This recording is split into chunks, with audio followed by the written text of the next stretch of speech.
In this episode of Highlight Sundays, the new and the insightful.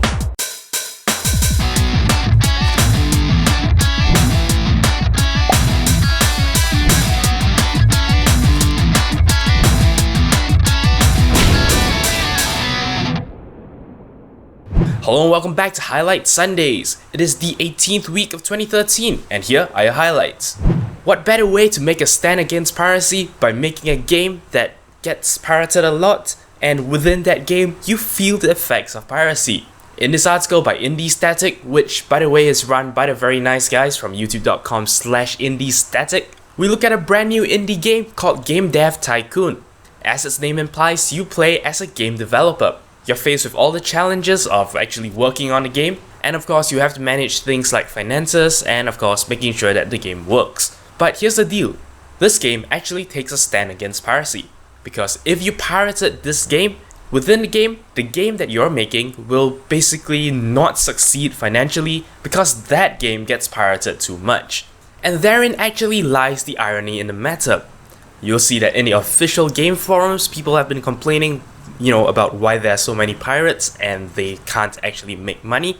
And this is where we are actually slammed with an infographic of the sales of Game Dev Tycoon. As you can see in the Statik article, over 90% of the downloads of this game in its first day were actually pirated downloads. In fact, only about 200 people out of the total 3,000 plus people actually bought the game. I guess this is a very cool way to make a stand because this actually affects the players in game. They finally understand what it feels like. So big kudos to this concept. I don't actually know very much about the game, but nonetheless, the message carried through is very important. So we move on to the new, we take a look at this project called IllumiRoom. This is one of the upcoming projects from the Microsoft Xbox research group, and essentially what they've done is they want to actually extend your gaming experience. They've actually strapped an Xbox Kinect to a projector, and with that projector actually pointed at your TV screen, of course covering a slightly wider range. What's going to happen is basically it's going to be aware of the surroundings of the TV screen and it's actually able to either extend the game or create some other effects for your peripheral vision. So what I actually have for you is a YouTube video link. You can actually take a look at this device in action. Of course, according to the guys, this is still very much of a work in progress, but looks really interesting. That's not to say this is brand new. I mean, I know of certain TVs, offhand I don't know what's the brand.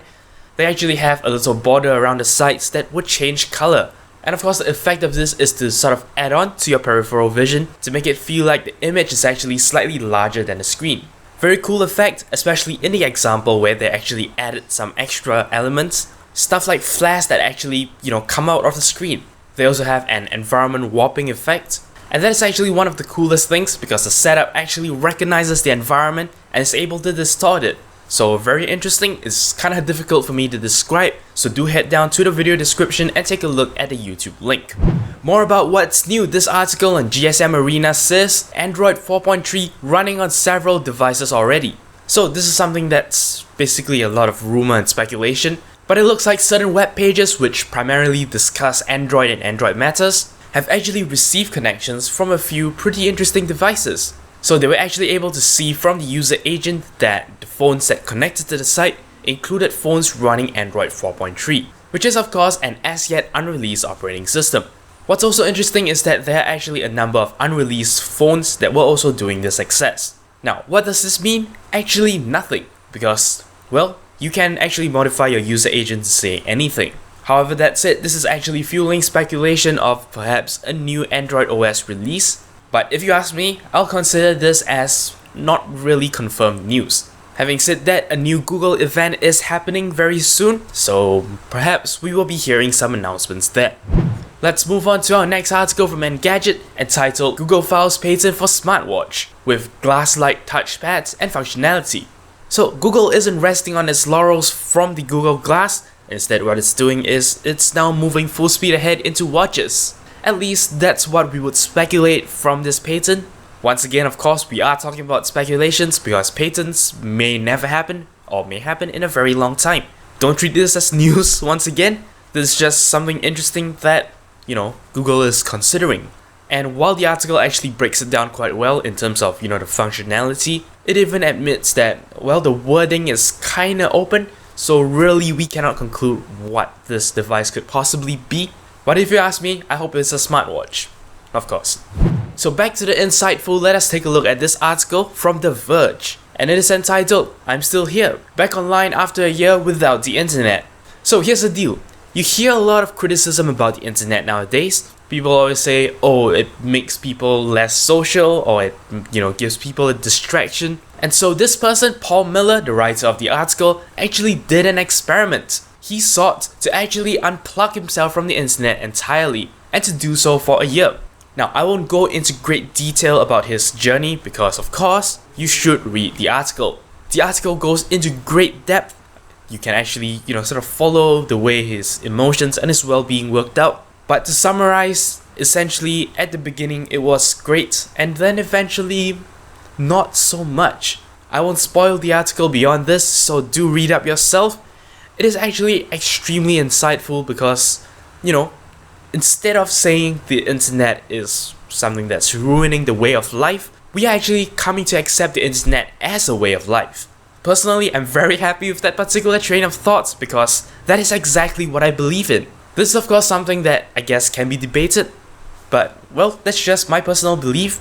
You can also read this article to actually find out more about what this person has discovered. But yeah, it's a great way to actually think about what the internet means to you and how it's affecting your life. And of course, whether or not you want things this way, because ultimately it is your choice.